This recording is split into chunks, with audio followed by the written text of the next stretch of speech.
आज हामी नेपालको शेयर बजारलाई अलि गहिरिएर हेर्दैछौँ, खास गरी नेप्से कसरी चल्छ र लगानी गर्दा के कुरामा ध्यान दिने भन्ने बारे।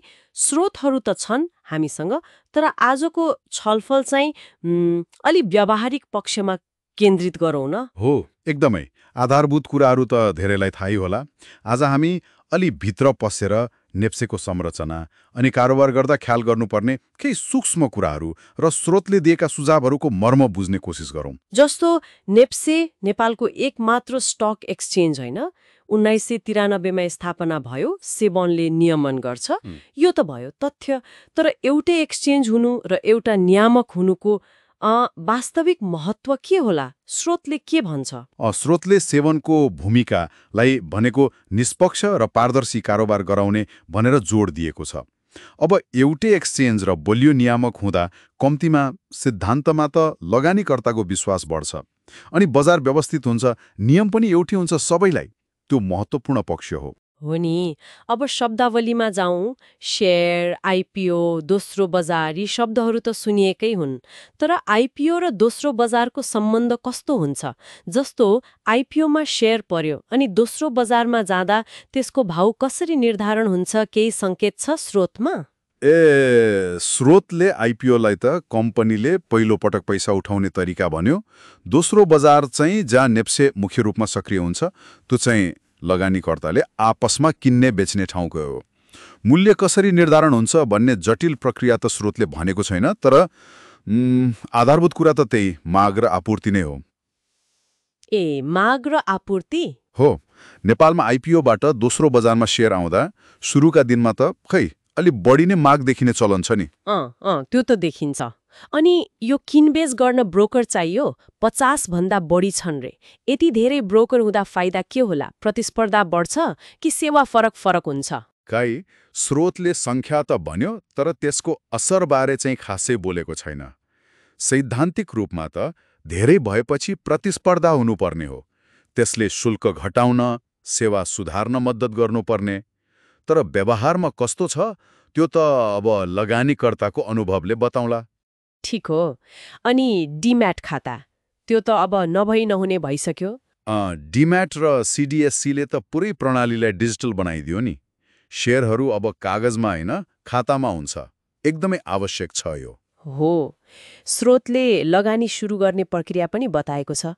डिम्याट खोल्ने, मेरो शेयर लिने, अनि ब्रोकर कहाँ ट्रेडिङ खाता खोल्ने। सुन्दा त प्रक्रिया सजिलै देखिन्छ नि, होइन? प्रक्रिया त हो, त्यति जटिल छैन।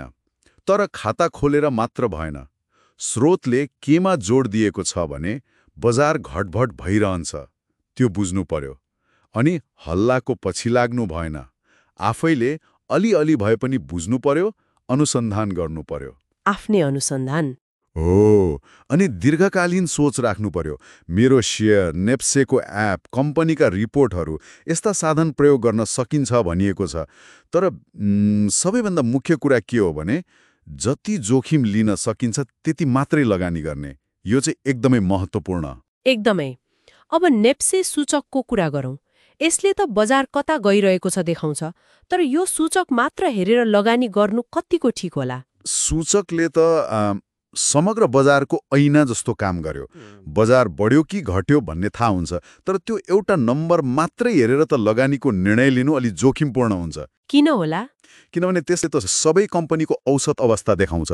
कुनै एउटा कम्पनी धेरै राम्रो गरिरहेको होला, अर्को खराब, सूचकले त्यो छुट्याउँदैन। अनि स्रोतले विभिन्न क्षेत्रका कम्पनीहरू, ब्याङ्क, जलविद्युत, बीमा भएको कुरा गरेको छ नि। गरेको छ। हो, त्यसको अर्थ के हो भने विविधीकरण महत्त्वपूर्ण छ। आफ्नो लगानी एउटै टोकरीमा, मतलब एउटै क्षेत्रमा मात्र राख्नु भएन, अलिअलि फरक क्षेत्रमा बाँड्नु पर्यो।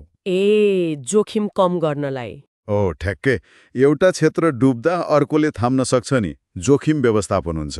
स्रोतले दिएका सुझावहरू हल्लामा नलाग्ने, लामो सोच्ने, सुन्दा त कति आधारभूत, तर व्यवहारमा उतार्न किन गाह्रो हुन्छ होला हामीलाई? हो नि, आधारभूत नै हुन्, तर पालना गर्न गाह्रो। स्रोतले सिधै त भनेको छैन, तर हल्लाको भरमा लगानी नगर्नु भन्नुको मतलब नै के हो भने बजारमा डर र लोभले छिट्टै प्रभाव पार्छ। साँच्चै? हो, बजार अलिकति घट्दा डर लाग्ने, अलिकति बढ्दा लोभ लाग्ने, यस्तो बेला मान्छेले सोचेर होइन भावनामा आएर निर्णय गर्छ अनि त्यो दीर्घकालीन रणनीति बिर्सिन्छ।